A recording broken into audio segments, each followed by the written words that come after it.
That's all we have from the Writers Center. I just want to thank the DC Writers Room for contacting us and arranging this with us. Thanks to Donna for helping organize this with us. And I will hand off now to you, Donna, so that you can introduce the event proper. Thanks everyone for coming. Sure. Thanks, Zach, and thanks certainly for welcoming us and doing this event with us. So for those of you who don't know, the DC Writers Room is, we're based in Tenleytown and we're a co-working studio for writers. So if you are looking for a place to write, we are there. We're nearby. It's the place where you can come and write quietly.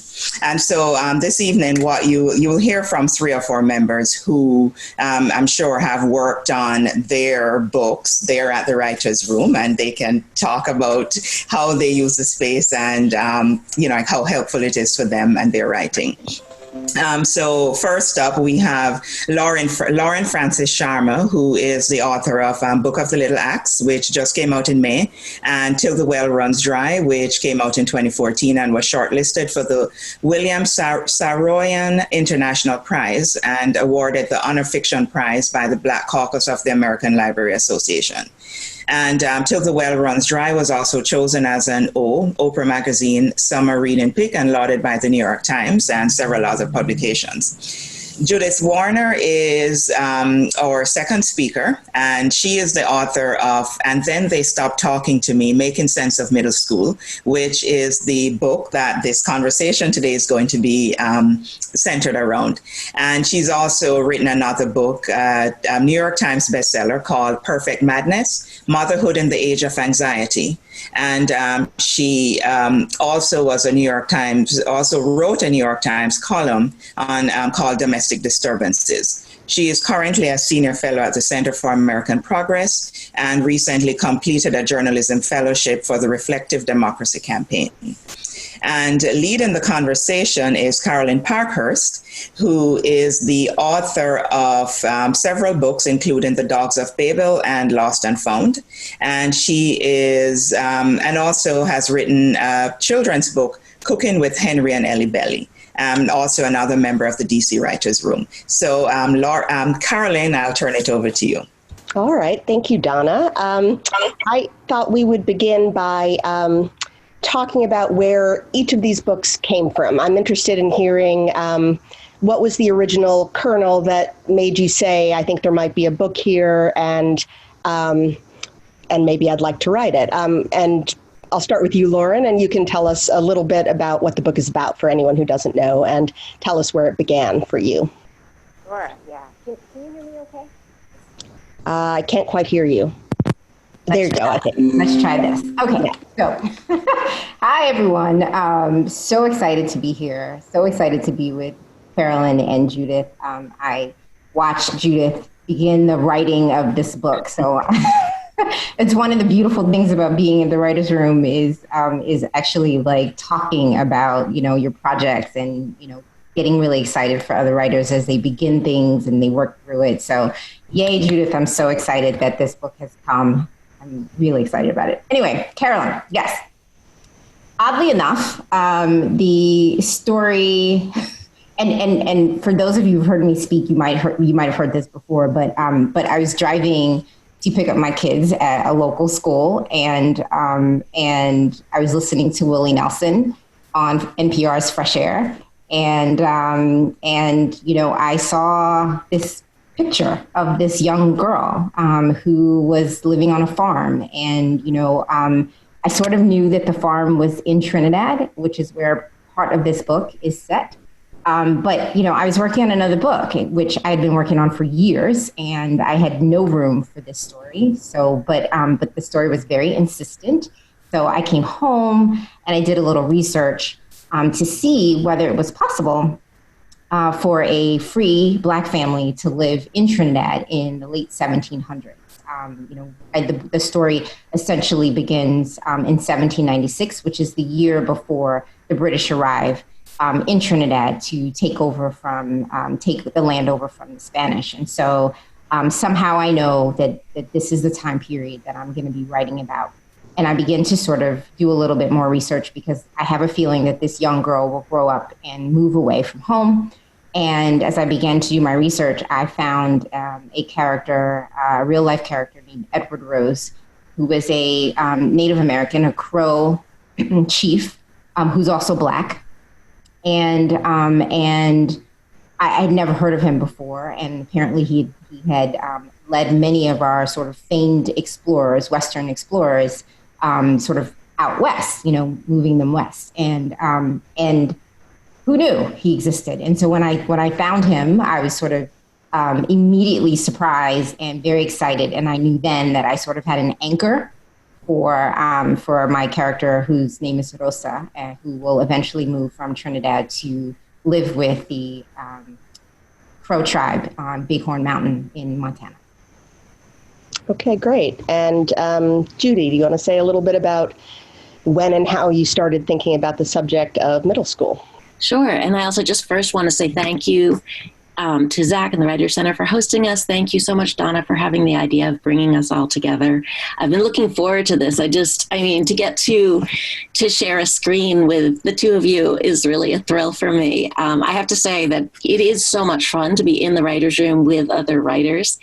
And your books in particular, I would always sort of gaze upon them longingly, and read the back covers, because they were my sort of gifts to myself that I would look forward to when I got through X amount of work. Then I would get to read these books. And also because you're novelists, and I always at the start, that's what I wanted to do, was be a novelist, and I still want to. So I think I keep hoping, secretly or not so secretly, that you're going to offer some kind of novel writing seminar that I'll be able to be part of, all of which has nothing to do with the current book. And you know what? I'm just going to tell the truth for once about how the book came about. And I tell a version of it, but basically when one of my daughters, and in the book I collapsed the two into one daughter to protect their privacy, was in 7th grade. And there was all this kind of normal girl crap going on, but there was also what really, really not surprised me, because I, had seen it before, but still was upsetting me, was that there was girl drama among the moms, that the moms were acting exactly like middle schoolers and were actually behaving worse than our actual middle schoolers, with sort of less self-knowledge and more malice and more, more lying. And I just found myself thinking, I wonder who the 12-year-olds are who are walking around inside of us. Like, where's this coming from? And what I really wanted to do was to edit a collection of essays by writers I liked, talking about either what they remembered of their own middle school experiences and how those stories stayed with them afterwards, or talking about their experiences as middle school mothers and how painful it had been, because I was finding it just excruciatingly painful in all sorts of different ways. And I spoke to my agent, who said, what, don't do that. Essay collections are miserable. Writers are horrible to work with. It'll just be horrible. Write the book yourself. So that is what I ended up doing. And I loved doing it. I was able to kind of delve into all the nerdy stuff that was really interesting to me, meaning the history and the evolution of thinking about kids in early adolescence over time in psychology, psychiatry, education. And then also to be able to get people's stories about how they remembered themselves in middle school and those years, and also interview parents about what was going on around them, middle school in our time. And what was really striking was, when I put out an initial call early on, or email to people saying, does anybody want to share their middle school memories? I got such a huge response that I could still be doing those interviews today, because what I discovered is when you tap into that period in someone's life and they tell you their middle school story, you basically get their whole life in a nutshell. I'll just leave it there. All right, great. Now, Lauren, your book is a historical epic, I would say. I've seen it described that way several times, and it covers a huge amount of geographical territory and historical territory and all of that. But I wanted to zoom in on the role of adolescence and growing up in your book. One of the things, like at the very beginning, I noticed that, there's a lot that modern readers may not find. You're in the 1830s, you're in a Native American camp. There's all this things that modern readers may not find familiar. But the very first story that gets told is about two best friends, boys who are about 12 years old, whose friendship is troubled by the arrival of a girl that they both like. And that is so familiar to everybody, and I really liked the way you did that. And, the way you pin down these characters through, universal experience. So I wanted to, and much of the book, you mentioned Rosa before, but, and she's sort of the character who holds, all of the pieces of the book together. But a large part of the book is focused on Victor and his journey toward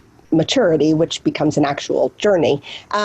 So I wanted to ask you how adolescence is portrayed in your book and how you decided to write about that time in life. Yeah, thanks. It's interesting to me that Donna chose to put us together. When I think about my book, I think a lot about sort of Rosa being the main character and the story, the story arc of her life. But the book became necessary. Her story became necessary to tell because she's a mother. And she's the mother of this boy, Victor, as you mentioned. And I found myself, as I often do, writing about what puzzles me the most, which is motherhood. And I love that Donna put us together because who would have thought, right? But in fact, this adolescent stage, we see Rosa, who goes through, her own phase in Trinidad. And as she is, 30 years later, she's, sort of raising a boy and he is discovering himself. And, it occurred to me that as I was writing, I think my oldest was probably then 12. And what I was working out was this whole idea of protecting your child and allowing them to sort of be themselves, but also seeing things that perhaps they can't see as clearly. And what decisions do we parents make when things get really sticky for our children? And in Rosa's case, she decides to literally take her child out of the situation. She physically moves him from one place to another. And I'd like to say now that we're in it, but essentially she quarantines him, right?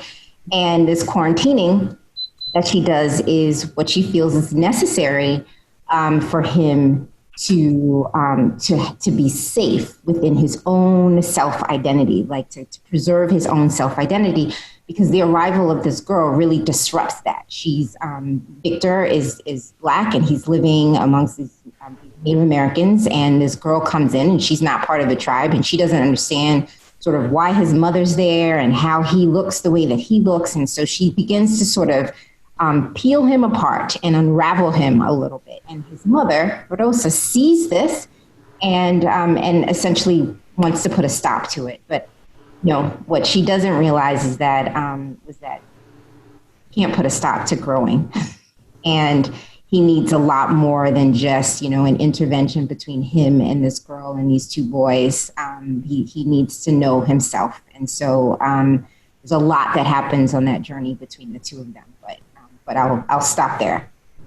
Yeah, I like what you're saying about how Victor is an outsider, even though this is the only home he's ever known. He's lived there his whole life, but his skin looks different from theirs. He's, his mother is from Trinidad and he doesn't know the whole history of his father, but his father is Black and also Native American, but different from the others, all the other families that he knows. And Judy, you talk a lot in your book about how feeling like an outsider is kind of a universal experience for kids of middle school age, like 11 to 14. Do you want to talk a little bit about that? Sure. And, I guess, Lauren, I wanted to add something to an observation, to what you were describing about his journey and the place where he starts off, which I thought was such a brilliant way of summing up how kids that age feel in relation to their families and the wider world, and the universality of it, because the way you have it carrying forward, right, from at this point the early 19th century to today, and across all these cultures, because he himself embodies all of these different strands. And it's early in the book where he says something like he dislikes about himself that he has these different languages running inside of him. There are all these different languages spoken at home, and that makes him different from the others. And you also, at least for me, what I got the sense of was that he wasn't one set thing, and that's a phase of, that could be difficult for someone at any phase of life, but in that phase of life in particular, there's such a desire to be able to have a set identity. And it's generally a set identity that's a social identity rather than the family identity, because kids are moving away from their families of origin for reasons that are really hardwired in us, and looking for external identity out in the world. And usually they want to be able to find a place for themselves that's definite. And that's partly why you have cliques that are so powerful at that age, because they confer this kind of external identity. And it's very hard. That phase of life is much harder for kids who do contain different pieces of, whatever sort of identity it might be. It might even be that they contain different sides of themselves that are, athletic plus intellectual or artistic, or, there is this desire to simplify. And I don't know, I love the way that you did that. Just talking in general about the feeling of being an outsider, I'm not sure it's 100% universal.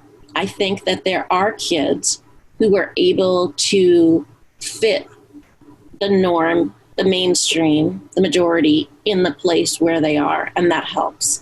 I don't mean it helps in a sort of global, existential, good sense. I mean, it just makes that phase of life temporarily less complicated, because all of that's going to complicate a few years later. But the kids who are on the margins, either because they are different racially, ethnically, socioeconomically, sexual orientation, very often not realizing that's what's going on at the time, or even because they just don't fit, again, because of their interests, because they are people with intellectual interests, let's say, in a group that really prizes other things. Those are the kids who feel like they've got their noses to the glass and they're looking in.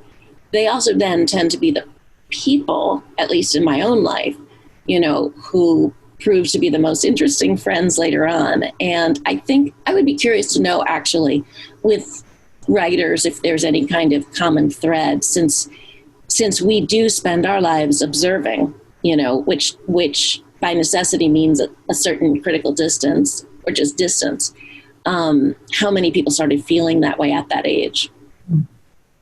Yeah, that's interesting. I know I spoke to you while you were writing the book, and I told my own story of friends just abandoning, no longer talking to me, just like the title of your book, for reasons I still don't entirely understand, and I'm not sure they do either. But, it can deeply affect you. And I don't, I did think of myself as a writer at that time, but I don't know how much one affected the other and so forth. But it's an interesting question.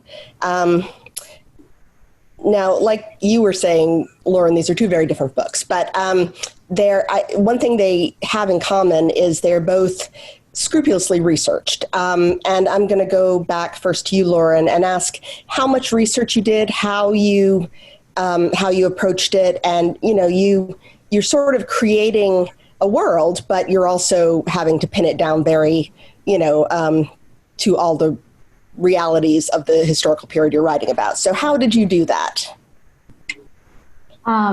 Painfully. I don't find research to be all that exciting, to be honest with you. And you know, I have a mommy friend who helped me a lot with sort of, you know, fine tuning the details. Like I would sort of know what I wanted, but she would actually like help me find that one article or that one thing. So, so thank goodness for mommy friends, right? And but yeah, you know, one of the things that I wanted to do with this book was to sort of, you know, we're talking about adolescence, but, you know, as a girl, I watched Little House on the Prairie and, you know, and I watched Westerns with my family. And I was sort of, you know, like a lot of young girls, I love like anything having to do with horses and, you know, those characters never seemed to look like me. And so when I wrote this book, I wanted to write it in such a way that, like, historically, it would be indisputable that Rosa Rendon and the Rendon family existed and could have existed. And, you know, what was interesting about my research was sort of stumbling upon all these sort of letters from colonists in Trinidad writing back home to Europe about how, you know, difficult life was and how hot it was and blah, blah, blah. But they were all men and they were all white men. And yet, you know, there was census materials sort of listing out that there were enslaved Africans and free people of color and indigenous people still on the island. And like, the numbers were there, but nobody else was telling the story or the stories weren't preserved. So my real goal was to put this fictionalized character, you know, these characters in a package of, you know, well-researched history, not just about sort of, you know, what was happening in Trinidad, but also as much as I could about the Crow tribe of Salake tribe in Bighorn, which, you know, was a very scary process for me because I'm not indigenous, and so I had to really work very hard at making sure that what I put in about the Crow Nation was correct, and honoring, you know, their contributions and, you know, all the things that I hope people do for, you know, for Black people when they're writing about them. So I was, and it was an interesting dance, but I did feel like it was really important to steep the story in, and not to weigh it down, you know, in sort of a craft way, but not to weigh it down, but to just sort of provide context for what it felt like to be this family living during the time when the British are arriving and how different, you know, British colonies are run from Spanish colonies and what that means for a free Black family when, you know, when things are about to change.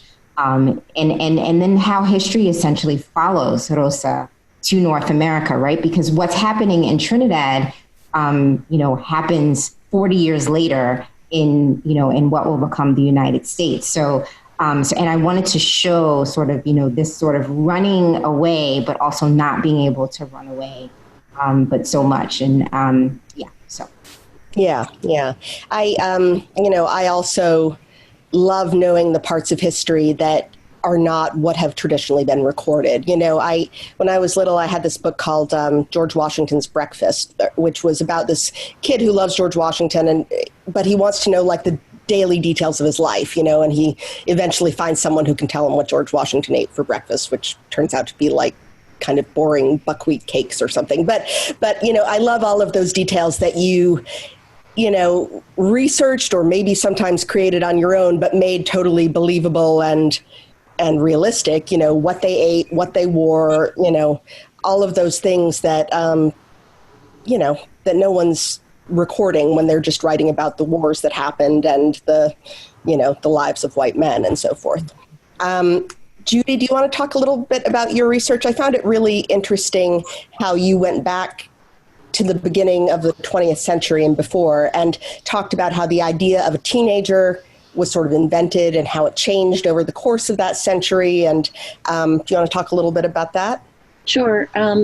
I actually really enjoyed the research a little bit too much. I mean, it became obsessive and compulsive in the course of writing this particular book. And, there is only so much history of, the vision of the adolescent in history and pop culture that anybody wants. I've got research files that I just had to absolutely, and parts of chapters that had to be cut out because these details were fascinating to me and of no interest to anybody else. And it's very easy, it dates me in a sense to say this, and yet it's also really striking how much has changed in, what's a relatively short period of time. I mean, in between doing the research for Perfect Madness, which came out in 2005, and the research for this book was the total transition to everything being online. I mean, there was a lot of stuff online at that point, but I also remember still going to the Georgetown University Library and using the Reader's Guide to Periodicals in bound form, even if I was then finding the stories online. And now everything's online, which means that you can find a lot of amazing, amazing stuff on the one hand. On the other hand, you can go down horrific rabbit holes. So, I think it's a great thing that you had a friend helping you, because it probably, in addition to what it brought you, it probably kept you out of rabbit holes as well, because you had that step removed. And that's something I might want to think about for the future. And, it's just, the parallels really are interesting, because that question you asked yourself about what did it feel like to be these people is really the question that guided a lot of my research, because very early on I realized that when you looked at what was known, understood, said about early adolescence, and continues to be said, the sort of popular version of it, it's based on a male model completely. The cliches about it, the sort of, raging hormones, that there's a long history to that. You can find Jean-Jacques Rousseau basically saying, raging hormones, in his own words, in the late 18th century. And you can go back further than that too. That has always been the focus, right? The boy focus. And until you didn't even really have any kind of writing that suggested that this was a focus and a white male focus until, reaching any kind of critical mass until the 1980s, even the late 1980s, and then a new kind of bunch of academic research coming out in the late 80s, 90s, and then things started to really change. And that was, just realizing that was so interesting to me, because it meant that in order to get some other sense of what it felt like, which is what I was interested in, you actually had to go down rabbit holes, because you had to do it in a circuitous way. You had to kind of break the hold of these white male psychologists or educators to find other voices, because it's basically an echo chamber. So even if you have, like in the 1930s, somebody like Anna Freud, who emerges, she's a woman, she emerges as this really strong voice, and her writing on adolescence was some of the most influential for decades. She's completely in the echo chamber created by her father and his followers. So you're not getting anything different. You're not getting an outside perspective. So basically, I did a ton of research. A third of the book is footnotes, endnotes rather, because of that.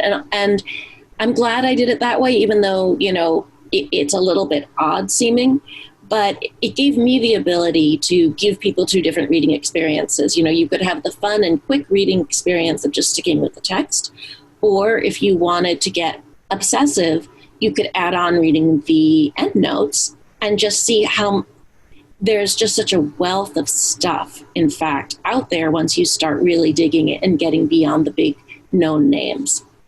Yeah. I love that you used, sorry, Lauren, I'll be quick, but I loved, Judy, that you used women's magazines as a source, because that's a really good way to see what people were concerned about, and parents, it's not kind of nice as a parent now to know that parents have been fretting about stuff that turned out to be stupid and meaningless, ever since there have been parents, basically.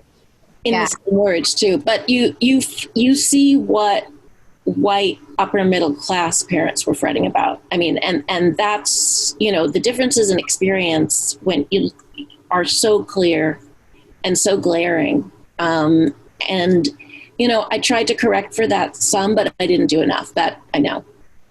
Well, I was actually going to say that, Judith. One of the things I loved about this book, and I really do love this book. One of the things I loved about this book was first of all, your focus on, my dog's whining, sorry.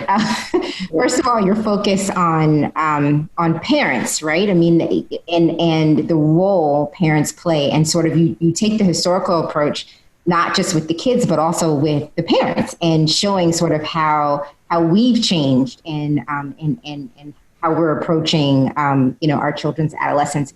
But what I found really refreshing was that you did actually mention that things were different for people of color, in various instances. And, I really appreciated that. Very often when I'm reading books about, how to raise kids and adolescents, whatever, I always feel like there's a whole chunk of it that has nothing to do with how I have to raise my kids. And I just appreciated the nods that you gave. So thank you.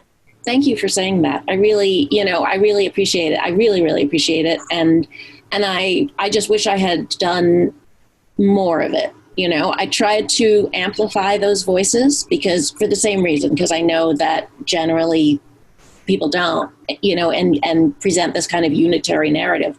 And, early on, some friends before I started writing were over and had raised the issue of basically, I mean, they didn't put it this bluntly, but it stuck in my mind this way of sort of, is middle school as a subject, the way we talk about it, a white narrative, in the, again, the cliches surrounding it and just the kind of commonplace ideas that we come back to over and over again. And that stayed with me, trying to kind of figure out, okay, well, what's universal and what's culturally specific, either, by nationality or by different group within the United States. So thank you for liking that. Okay. One thing that you've both sort of touched on a little bit is how do you deal with being inspired by your own experiences or as a parent, the experiences of your children? You said, Judy, that you conflated your two daughters into one, and that seems like a pretty good way to do it because you were always writing about this fictional person who didn't really exist. Do you want to talk about that a little bit? Sure. That was an interesting thing. I mean, in earlier years, when I was writing the column Domestic Disturbances, my kids could walk on and off, my daughters could walk on and off, making cameo roles as themselves because they were little. And it was sort of like they said this funny thing or that funny thing, and I really never had the feeling of invading their privacy. They may feel differently now, although knowing them, the two of them will feel precisely oppositely about it. But, they were little. And certainly once kids get to be of middle school age, I think that there's a greater concern about privacy. I think the issues are they're more complex. They're more similar to the issues we deal with for the rest of our lives. And it wasn't just a question of protecting them. It was a question of giving anonymity to all the kids in their world, right? So that the anecdotes didn't then identify exactly who I was talking about. And, I came to that idea of creating one daughter because they are so different. They're polar opposites. So that if I combined them, then, as you say, that person was a fictional character. And the funny thing I ran everything by them, anything that mentions my daughter in the book, I showed to them. And it was funny, they misidentified themselves. They didn't know whose anecdote was whose. So I thought, well, that's great, because if they can't tell, then, nobody can tell. And they also, what was interesting actually is that they felt I hadn't gone far enough. They wanted me to be providing more details about, what other people had said or done, not the kids, the adults. And I said I wasn't going, I just wasn't going to do that. But you realize I I've always been skeptical of the journalistic practice of creating composites. It never really made sense to me or seemed like a good idea. And I saw, creating this one composite, it doesn't work. It is fiction necessarily at that point, because you're flattening out so much. That I remember even in the editing, there was a point when we had to make a real editing change because the chronology couldn't possibly hold up, with the way the stories were, because it didn't. I mean, there were two different people. So that was really very interesting for me. I'm glad I did it that way. It worked, but it was eye-opening too. Yeah. Lauren, you're obviously writing fiction, and that's a very different thing, but I know that I, as a fiction writer, have been concerned sometimes about the way I write about parenting, the way I write about children, and if I take anything that is from my own children's lives, as I have done, I feel very concerned. And I know, my husband has also been concerned, during the writing process about what, am I, he would say, remember to make sure that it's clear you love them. And I'm like, yeah, I know. Have you dealt with that at all, Lauren? You're writing about a historical period that is very different from our own, but obviously we all draw inspiration from our own lives.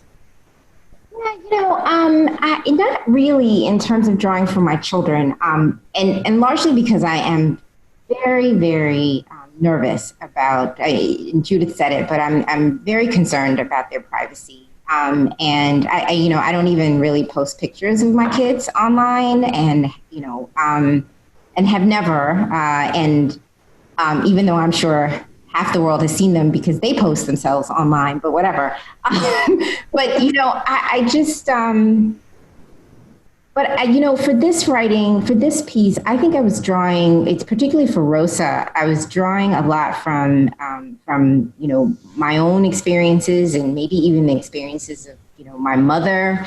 Listening to sort of her talk about having a parent who didn't favor her because of physical characteristics that she had or didn't have. Thinking about sort of, being a Black woman in the world and what that means, in terms of beauty and how people see you and not see you. And so I drew a lot from sort of my own life, in particularly in the case of Rosa. For Victor, I think I was, I did some sort of general thinking about my friends who had boys at that age. And Victor was particularly interesting for me because as a Crow boy, I had a member of the Crow Nation sort of read it after I'd finished writing. And he sort of slapped my wrist a little bit because he was like, boys at this age have to be very capable, and they are hunters. They can survive. They're almost men in many respects. And so I had to do a little sort of finessing because on one hand, he is Rosa's son, a woman who did not grow up in this tribe, who has different ideas about childhood and parenthood and protection of children. And at the same time, he has this father who is expecting him to be almost a man, and to have certain badges of honor, and he's not always able to meet that. And so what I found was that it was such a great conflict of cultures and the way that we think about adolescence in those two different subcultures thinking about adolescence, that it created a lot of good conflict to sort of move my story along, which I hadn't actually expected, but was quite a nice thing to, and it made me realize. I mean, thinking about Judith's book too, but it made me realize how different cultures do approach adolescence differently and how they view children. Judith, you also had that in your book, talking about different countries and and how adolescence isn't seen the same way as it's seen here. Yeah. And I saw that in my own research. I keep forgetting to say that if anyone has questions, put them in the chat, and that will be how we will get them to us. So Yeah, one thing that both books have in common is that they look at how parents should behave with children who are at this age. What is the right way? There's such a tension between wanting to give your kids guidance and show them which way to go and wanting to give them their independence. And, they want to sort of grow away from you. And, it's hardwired in that they want to turn from the family more toward the outer world. And Judith, I wanted to ask you, during this time of pandemic and quarantine, what is it doing to our kids? My daughter would tell you she's a high schooler now because she's going to be starting 9th grade. So none of this applies to her, but these kids are now forced to spend like months sort of like locked in the house with their parents. And what are your thoughts on how that's going to affect, how that affects kids this age?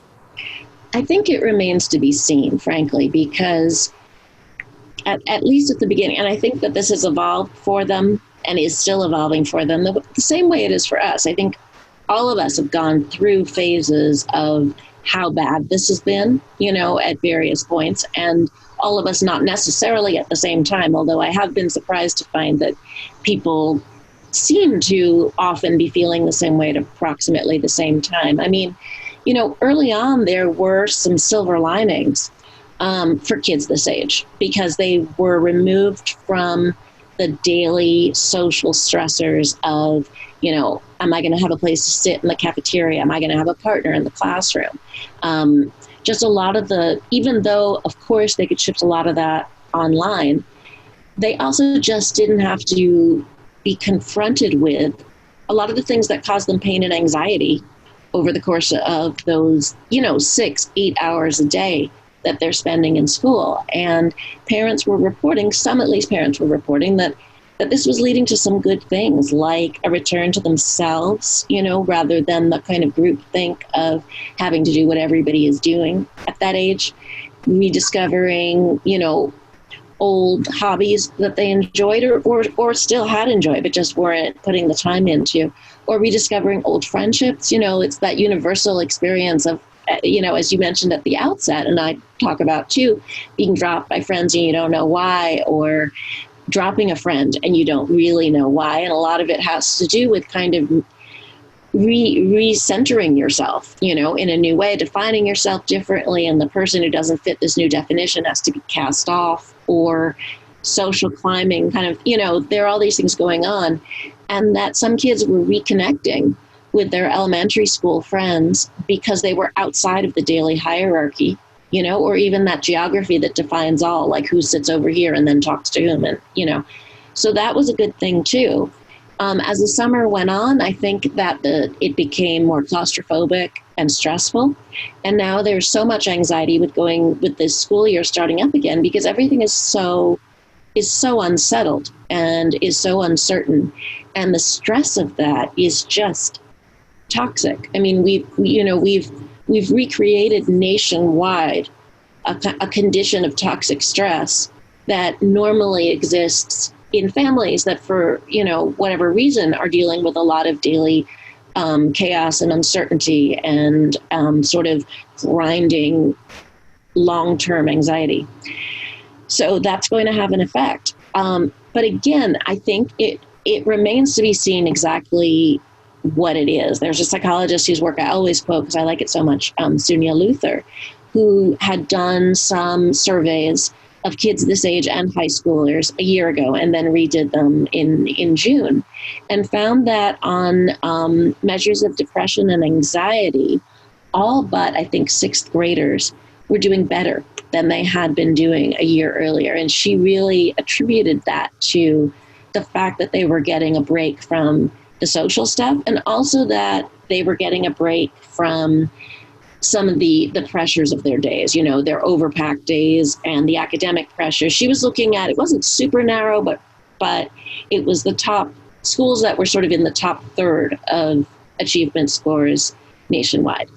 So that includes some very high pressure schools and some that are, not as high pressure, but still more high pressure than some.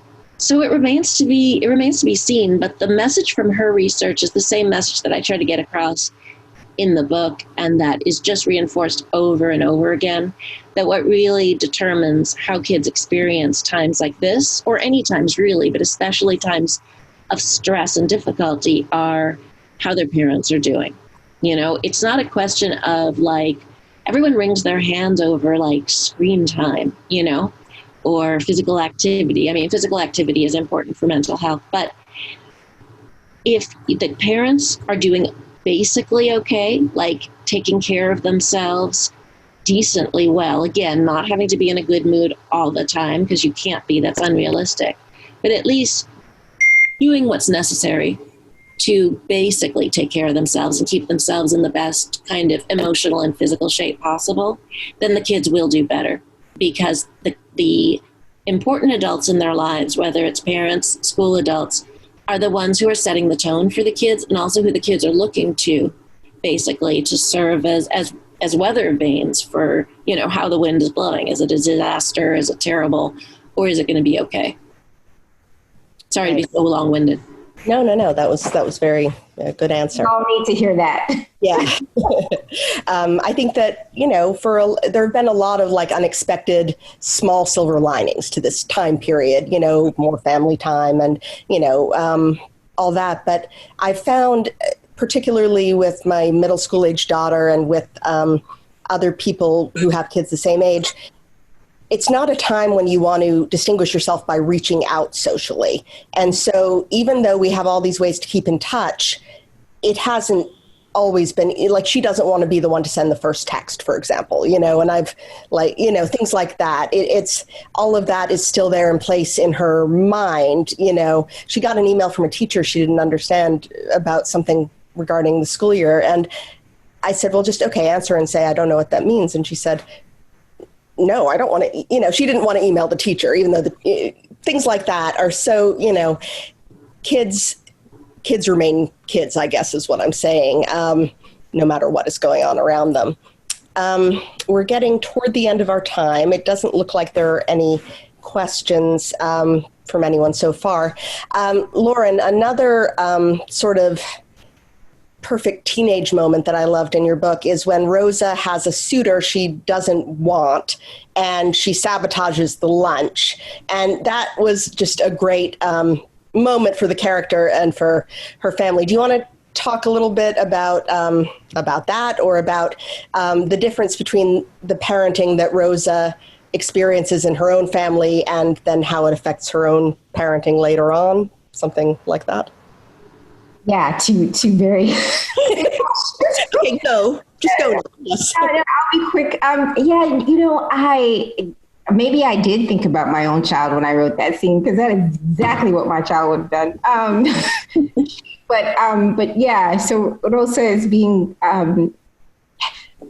She's in a system. She's a girl who loves the land, and she's a farm girl, and the legal system is not providing an opportunity for her father, who knows that she loves this land and would be the best caretaker of the land, to give it to her, to leave it to her. And so it becomes almost a necessity, if he wants to keep this land in the family, to marry Rosa off. But Rosa is not interested in being married. And she's particularly not interested in being married to the person who goes up next door. And so it becomes sort of a family joke what she does to this young man when he comes. But you know, but the larger scope of that is the sense that she's not the oldest girl in the family. They were supposed to marry off, you know, the more eligible, more beautiful, traditionally beautiful sister first, and the father sort of, you know, leapfrogs over her because he wants to get this land settled into the hands of Rosa. And, you know, I think that brought up a lot of sort of, you know, gender anxiety and, you know, societal norms. I mean, I wrote her in a way that she would be bucking the system. And, you know, I wanted to see what it would look like for a girl who was more tomboyish, to take a Gen X term, and to play around with this idea of what that might look like. And then, when she sees, and there's a lot of sort of family drama that happens in Trinidad around her brother and her cousins. And so she begins to see sort of some of this happening with her own son. And instead of doing sort of what her mother did to her, which is sort of kind of stiff arm her and tell her that she's not as lovely or not as, as much of a prize as her older sister, she does just the opposite with her son. She's not a particularly highly emotional woman. She's sort of tough, but it's very clear that she's extremely protective of her son. And it reminds me of, of Judith's book, right? Where we're talking about sort of these Gen X parents who grew up with sort of a, laissez-faire parenting style and who grew up to be sort of, on the job. And so Rosa is very much on the job, and maybe too much so, for Victor to actually be able to become the man that he needs to become. So, and without thinking about these things, I think that all of these themes are sort of, tie in very well, I guess, with Judith's book and the adolescence and parents' reaction. And unlike me, I generally try to not get involved in my children's drama. But what Judith's book reminded me of was how often I found myself involved in my kids' drama because of the heightened meddling of other parents and feeling this real need to jump in and protect my child and my children. And Rosa does that in the same exact way, this sense that she's really standing behind and not pushing until another man comes and makes it pretty clear that his motives are not true toward her son, and then she gets into action. So I guess that is modeling a little bit myself. And that's been such a constant that I've found in interviewing parents. It was true when I was interviewing mothers for Perfect Madness, mothers and fathers here, is that the current generation of parents really wants to fill in the gaps that they felt existed in the way that they were parented. And most of the time it has to do with having felt that their parents were too laissez-faire, in the, I guess most of the ones for this book, 70s, 80s, and early 90s. I think things really changed here in the late 90s. And that's just such a constant theme in what we do. And what I realized too by the end is that, that first idea I had that our behavior was being governed by the 12-year-olds walking around inside of us, that's not really accurate. Our behavior is governed by what we think is right as parents. There's the memory of the pain that we experience and what we don't want our kids to go through. But we also, at this point, part of our identity as parents, what we've been told for so long, it takes to be a good parent is to be sort of cushioning and cocooning your kids, even though every parenting expert will say the opposite, right? Everything in the culture, still pushes us in that direction. So, it's and it's interesting listening to you speak just now. And what you brought out about Rosa, I didn't make the connection necessarily while reading. And as you were speaking, I was thinking, I wonder, could there be something anachronistic in the fact that Rosa does go to that point of reaction the way she does, the way we do? And then you said that you had drawn from your experience for that. I'm not saying it is anachronistic. I have no way of knowing. I mean, that's not meant as any kind of dig or anything. I just thought, wow, that sounds so much like us today. And I wonder if were parents correcting for what their parents' mistakes at that point, or were they still thinking that they needed to do things the same way. But she has crossed cultures. That's the thing. She has crossed such a great distance that I think, everything is different in her case. All right. And it is 8:00, so I think we're ready to bring things to a close. But thank you so much. I've really enjoyed talking to both of you. And thank you to everyone who came to listen.